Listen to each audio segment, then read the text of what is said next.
Bonsoir. Aujourd'hui, nous allons parler du deuxième type de foi, qui est la foi cultivée. Cultivée parce que recherchée. Non, elle ne s'impose pas, le moyen du monde, elle s'affiche et se définit.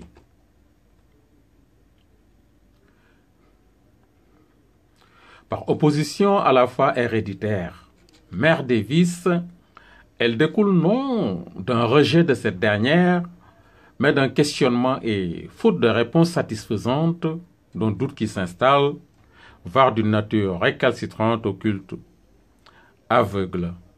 Toute chose impropre à l'archétype même de la dévotion naïve que nécessite une foi héritée. Que ce soit dans notre société sénégalaise ou ailleurs ou dans tous les types de confessions, la foi cultivée, survenant bien au-delà de l'âge des raisons, nécessite souvent une ou plusieurs scissions familiales, intérieures, sentimentales ou sociales, à des niveaux spécifiques. Ceci parce qu'au moment où l'individu en débute la recherche, il est capable de réflexion et d'analyse. Autrement dit,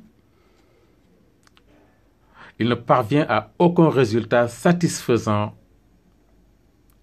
s'il n'atteint pas un certain degré d'âge mûr. La foi véritable requiert donc un niveau d'intelligence avancé, permettant de s'affranchir des tabous religieux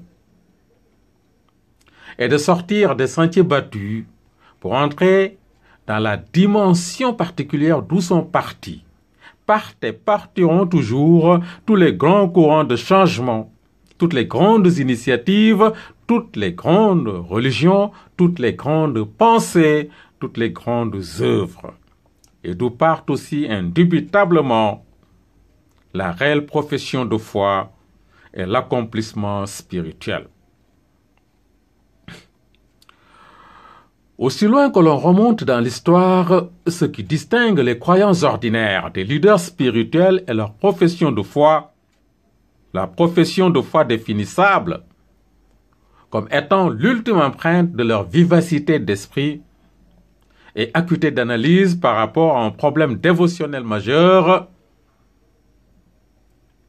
le résultat étant bien entendu proportionnel à l'intelligence de celui qui mène l'investigation, la réflexion, la méditation.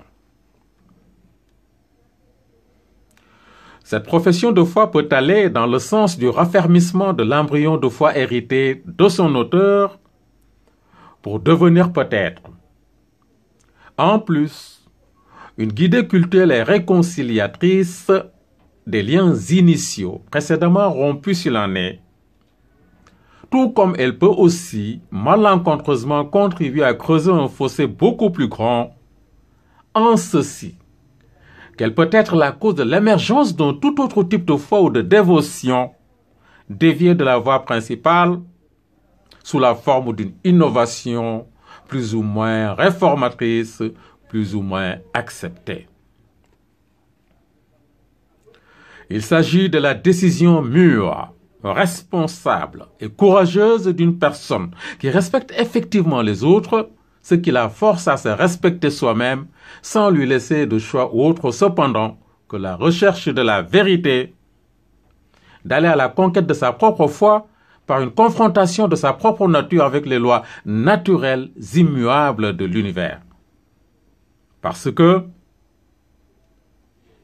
la foi ne saurait souffrir de compromis d'aucune sorte, qui nuisent à son intégrité, pour ne pas être synonyme d'offense ostentatoire par la création non éclairée de cultes temporaires et contestables, irritants et révoltants, qui conduisent la société à des bains de sang. Nous parlons là d'une autocritique et d'une autodécouverte bien au-delà des connaissances strictes de n'importe quel mysticisme.